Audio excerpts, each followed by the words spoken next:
So I bought this hand truck Dolly about 14 years ago at Harbor Freight and used it a couple of times. And believe it or not, neighbors and friends ended up using this more than I did. But one tire never held air worth of crap. And you know how I got it pulled down? I'm working on that corner stuff over here where I'm going to hang it up, right? I decided, well, I'm going to order some inner tubes for it and replace the inner tube. And, you know, a 15-minute job. Of course, turns into about an hour and a half. Ran into problems.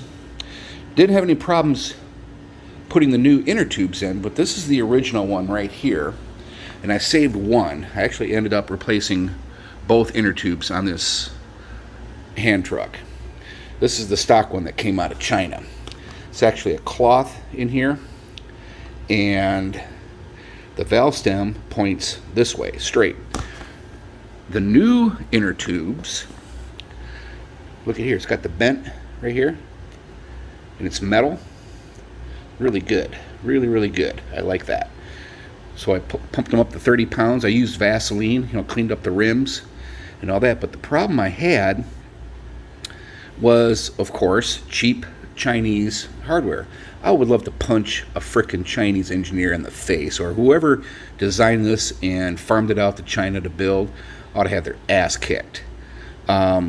Cheap bolts.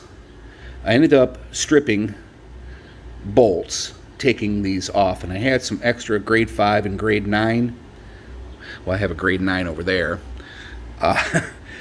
And because it's a two-piece wheel assembly, it's really easy. Just take these bolts out, take it off, and it's two pieces, and you can slip the tire in, or the inner tube in, and easy peasy lemon squeezy. It really is not that hard at all to change the tube out on these hand trucks.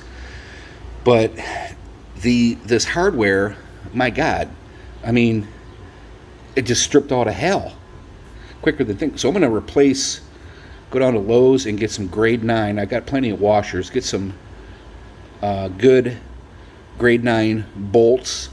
Got plenty of washers and some good Nylock nuts, and do it right. And thankfully I had some cotter pins to put on here. Cleaned up the axle. It spins really good, nice and straight. See there?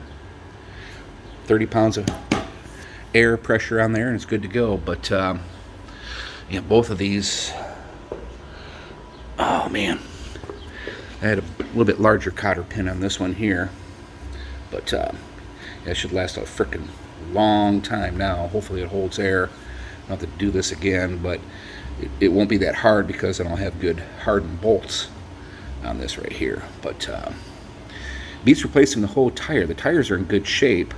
It's just the inner tube didn't hold air, and the new inner tube is like, the material. I showed my neighbor, he came over, and the actual rubber material is probably twice as thick as that. And I think it has that anti-puncture resistant stuff in there too.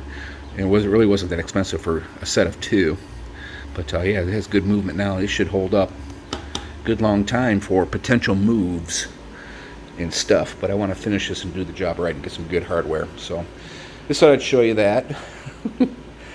Little FYI DIY fix them up kind of thing. I'm pretty happy it's fixed. But 15-minute job turns into an hour. That's what happens. It's still not done. All right. We'll talk to you later.